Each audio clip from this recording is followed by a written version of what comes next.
Welcome, everyone, to the Success Elevated podcast. As always, I'm your host, Hayden Lee, and I am joined by two very special guests today. Bryce Johnson, I get to work with him quite a bit. He's our VP of Sales over at Spot On Solutions, and we're joined by Claire Carreras, who is the owner and operations superstar at One Tom Plumber of Austin. Claire, thanks for coming on. Bryce, thanks for coming on today. Appreciate it. Awesome. Well, thank you guys so much for having me. This is a little bit deja vu, but so much has changed, so I'm excited to chat with you. Yeah, we talked with Claire last year, had a podcast with her last year. Bryce jumped on there, and we were able to chat a little bit about all things going on in the restoration world. Things have changed a little bit. You're now an owner over at One Tom. You own a One Tom franchise, and things are going pretty well, I think, over there so far, right? So we wanted to talk a little bit about that. You also led a breakout session here at the Core Collective, which was super cool. So I think we'll spend a few minutes chatting about that. But first and foremost, let's talk One Tom. What's different in your life today than a year ago? Literally everything. I mean, I jumped industries, first of all. Make sure you pull the mic out. Yeah. It's still within the home services world, but of course It's a little bit different, right? So I went from emergency mitigation and restoration to now emergency plumbing. Yep. And it's just been a roller coaster ride. I've loved every minute of it, but it has been really full of its own challenges, and I've had to really test myself in terms of, how fast can I pivot? How well do I know how to actually do this? Like, can I pull this off? Yeah. And so far, so good. So exciting. Super cool. So how'd that happen, Claire? Like, how did you go from Atex to deciding to do stuff with One Tom Plumber and open up a plumbing location? Yeah, it's kind of a funny story. So my previous employer, now business partner, Trace Davis over at Atex Restoration, he kind of out of the blue pitched it to me one day. I guess he had listened to a podcast that Rocky, the owner and the founder of One Tom, had been on, and he was talking about leadership and how to create a good culture and ultimately plugging the One Tom Plumber franchise. And he sent me the podcast to listen to, check this out. So I'm listening to it. I'm like, oh yeah, great takeaways, culture, all this stuff. And I thought that that's what he was talking about. And then we met up to kind of discuss what I'd taken away from the podcast. And his takeaway was, well, we have to start an emergency plumbing business. Obviously, this is the obvious next step. And I was just like, oh. Yeah, I don't know what you're talking about leadership. I was just talking about the One Tom. Yeah, and I was like, oh, okay. Major pivot, but interesting. I'm intrigued. To be honest, I was starting to get to the point where I felt like I had accomplished everything that I had been brought into Atex Restoration to achieve. And I did it much faster than I think either of us thought that I could. Yeah. And I was starting to get to that point where I'm like, okay, well, what's next? What's the next goal? What's the next thing?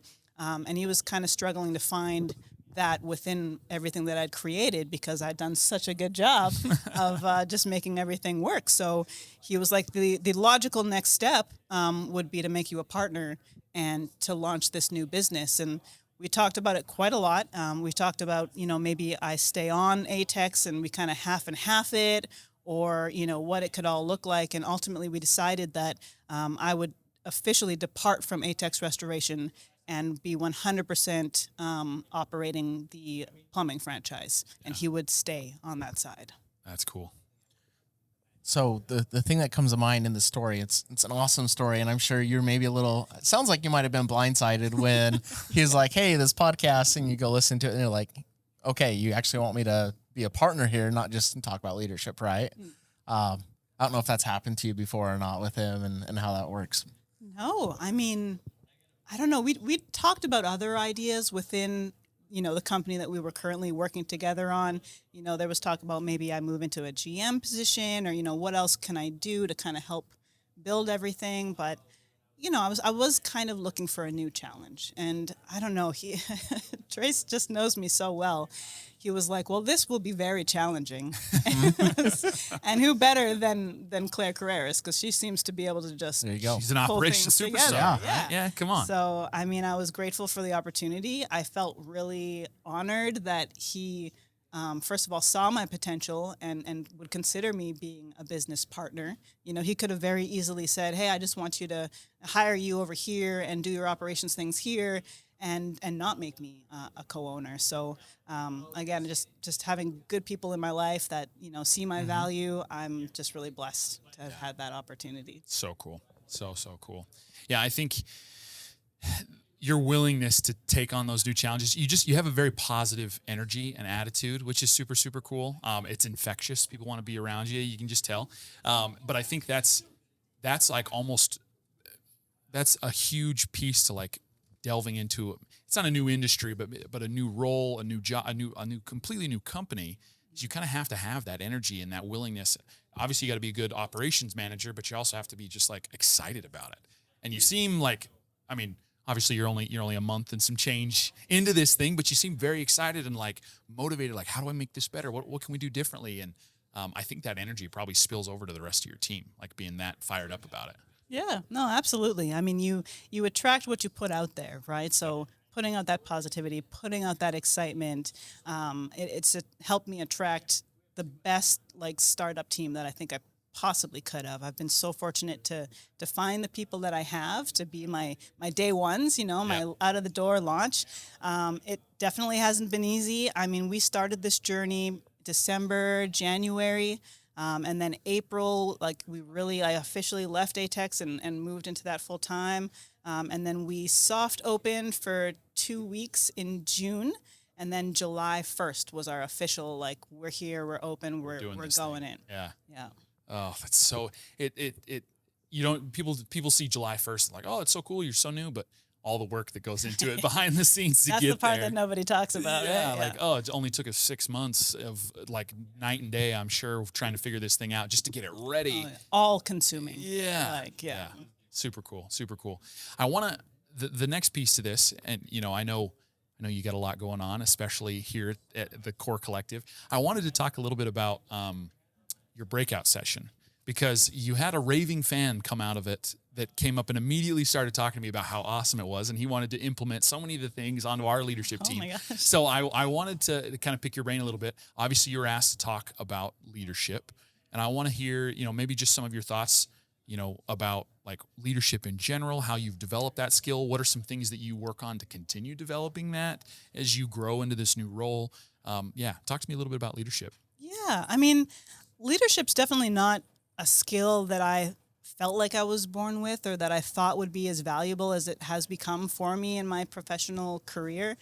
It's just something that I guess I just had a knack for, and I didn't really understand what I could do with it until, I was put in several different positions and kind of started gaining some experience. So I have a really wild track record in terms of professional experience. I've been all over the map, all different industries, from fashion and manufacturing to SaaS to restoration to I mean, it's just all over the place, but It's all people, right? And it's all, how do you get people to produce whatever your output is efficiently and effectively and happily, hopefully, so that somewhere in the middle of that equation, money happens. Right.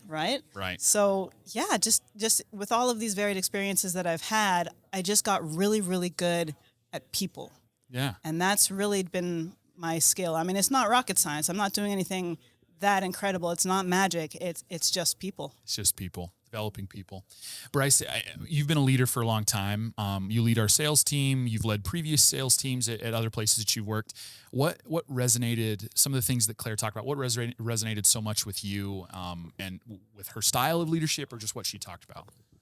Yeah, I mean, I had to chuckle to myself there when you mentioned this raving fan, because it was me. And I was saying we should implement these things on our team, right? And, it'd be cool to talk about some of those things. So overall for me, the big thing that really resonated well, and I think what I can maybe, relate to a little bit from what you shared there, Claire, in your presentation, it's called Why Your Team Sucks and It's All Your Fault. Is that right? Yeah. Yeah, hilarious. It's awesome.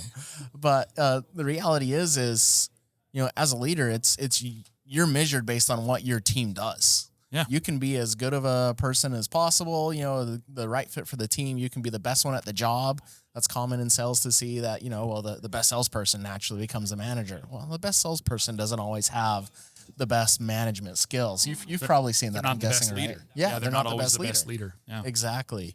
But I think the thing that I think is the strongest that comes away from, what you shared is there's absolutely some types of personalities, label them however we will, that those types of people and their traits and personalities don't lend towards necessarily good leadership or good team members in certain positions, but also talking about kind of how to work with different people based on their personalities. Yeah. So the humorous take you had on some of that and the stuff that all completely made sense relates really strongly to, you know, a lot of kind of some other things that, you know, I've seen implemented with DISC and other personality styles and trying to lead and manage based on that.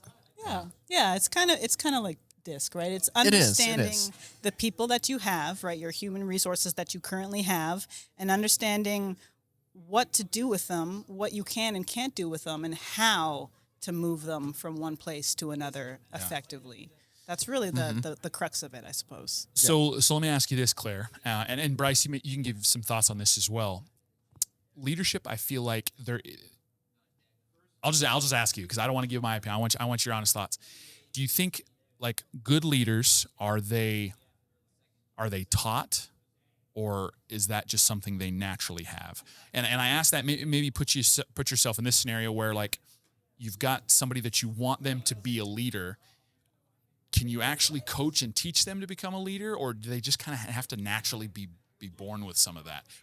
Give me your thoughts on that. I don't know if there's a right answer. There probably isn't, but I'm curious to your thoughts on it. I guess it depends on who you ask. My hot take is that you need both. You need to inherently have some skill, some, aptitude for it, but you also need to work on it and hone it and refine it and keep practicing, stretching that muscle to become better and better and better, and work with different types of people. Some people are great at leading a certain group of people, but then you put them in a new team and now they're struggling because they don't know how to deal with this personality type, or they've never encountered this type of person before, and all of a sudden they don't know what to do anymore. So I think it's both. I hadn't thought of it that way, that you could be a good leader for a certain group of people or a certain team, and then you get put in a different situation. Because you often hear like, oh, that person's a good leader. I think a lot of people think, well, then they could lead anybody. They could lead any group or any team or be a part of any company and be a good leader. And maybe that's not always the case. Maybe they're really good at leading this group, and you could develop and help them become better at leading that group, but maybe they're not going to be a great leader elsewhere. 1,000%. Which is interesting. 1,000%. I mean, kind of going to my speech, and you'll understand what I'm talking about. But if you have a leader who's used to working with exclusively soldiers, you put them in front of a group of donkeys or a group of shinies, they're going to have a really hard time figuring out why this isn't working all of a sudden. And so, really understanding those different groups and what motivates them, what they're naturally capable of, what they naturally are not, really helps move the dial. And some of that is experience and training and learning, and some of it is being naturally willing and able and kind of keen on picking up that, hey, there's a difference here. Yeah. What needs to change, right? Yeah. Oh, that's cool. Bryce, what do you think? As far as like leadership goes, is that a skill that can be developed? Is it a skill that they kind of just have to have? I don't. What do you think? I think everyone has a leader in them to an extent. There are some people that do and don't want to lead. There are absolutely people that would not want to be a leader or manager ever, and they're very content being an individual contributor and a part of a team somehow, right? Yeah. But when it comes to leadership, it is something that has to be honed and developed and perfected, that you run into different situations and learning how to manage in those situations and how to react, how to build that team. And, while, we may call people a natural born leader, I think we're all really, the sum of our experiences, as people have said. And so those experiences help craft and shape that. And maybe there's a certain leadership potential that all of us have in us that we can reach and realize. But I think it is a little different for everyone. There's certain people that maybe, unless they change and develop in a certain big way, we're going to say their potential for leadership is a lot lower. Yeah. But others, they have a lot more potential, but it just has to be developed. And maintained, generational gaps, like maybe you were an amazing leader when you were younger, but maybe now you're, 60, 65, and you're trying to lead these young generation. There's just such a difference there that you have to almost relearn how to be a leader and reapply it to the different expectations that younger generations might have. So it's a forever learning adventure, Yep. And I love that you said that, because I was going to ask a follow-up there.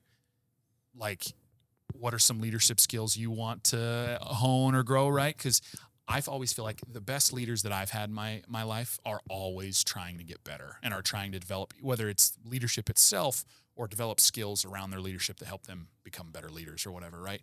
And I think those are good leaders, are people that are humble enough to know they don't know everything and that want to, learn and get better. So it's kind of a leading question. I lead with that to ask, what's something that you're working on right now to help you become a better leader? Is there something you're trying to do that you're maybe it's a skill you have, but you're like, I want to tweak it, get a little bit better. What is it? I'd say it's 3 things. So Okay. first of all, I definitely want to invest more time into traditional leadership training for myself. A lot of what I know and have acquired over time is kind of DIY, street smarts. I've just figured it out and found something that works for me. I would like to supplement that with some more traditional training. I think it would just really help me round me out and kind of fill out the little dips that I have going on. Yeah. The second thing that I'm working on in terms of improving myself is being able to let go a little bit. I got called a control freak the other day, and it really it stung, first of all, because I'm like, that's not good. But it really helped me kind of ask myself, well, where is that coming from?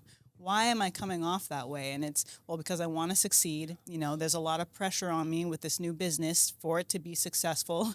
I got all the money that I've ever made, in it, and I want it to do great. But there is something to be said about also being able to let go and let my team do the amazing thing that I hired them to do. Yep. So that's a fine line that I'm trying to navigate. The third thing, let me see if I even remember what it was.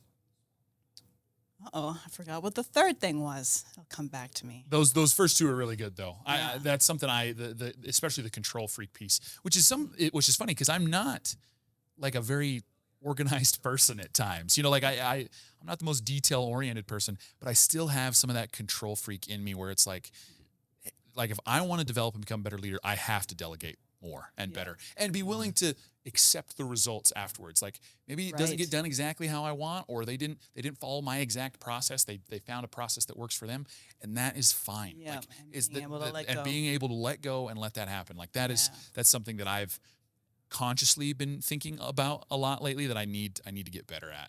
That's what my third thing was. It's navigating this transition from being in operations management for so long and organizational change and shifting that into, okay, I'm an owner now. You're an owner now. And what is that difference? I mean, I've been an owner before, but in a very different capacity, where you're kind of a one person team, or, there's just less management involved, whereas this is like really management heavy. There's a lot of people under me, a lot of stakeholders involved, and I'm not the ops person anymore. I'm the owner. And how is that different? And how do I fit into that new chair? Yeah, that's cool.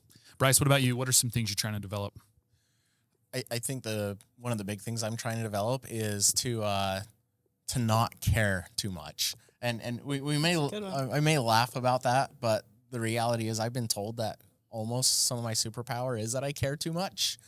And so it's sometimes knowing that as a leader, we may be measured by the performance of a team, and maybe some of that control freak comes in because, and I feel the same thing sometimes, that I'm trying to control the outcome because I genuinely care. I care about, the organization that's being led. You care about achieving the outcome or the goal, right? You're invested, have skin in the game like that. But that at the same time, if you watch and maybe don't care too much, right? Not that, I don't know if we can say that, but if you can detach yourself from the outcome to a certain extent and know that you've kind of done your job as a leader and you're doing what you can, that sometimes you got to realize it's not up to you, and you care as much as you will. It's hard to have people who would never care as much because they don't have as much invested. So it's trying to, that for me is kind of just letting go a little bit of that control freak, a little bit of that, attachment to outcome and caring so much. And then it's just staying sharp. There's so much out there about leadership. And it's staying sharp, but also navigating all the stuff that is out there to really find what's going to work and what's going to resonate. Stuff. Yeah. Right. There is find the quality information there to really do that. So I think those two are the big things for me right now. I like what you said about, caring and still being caring, but maybe not being, out there on the street with it. You can care from the window view. That's great. Claire's on call right now. She is. So we're going to wrap up this podcast. Claire's been a ton of help. We really appreciate her coming on. Thanks for listening to the Success Elevated podcast. Bryce, thanks for coming on. Of course. Thanks for having me. Really Hayden. appreciate it. And we'll have you on in the future. Sounds good. We'll see you.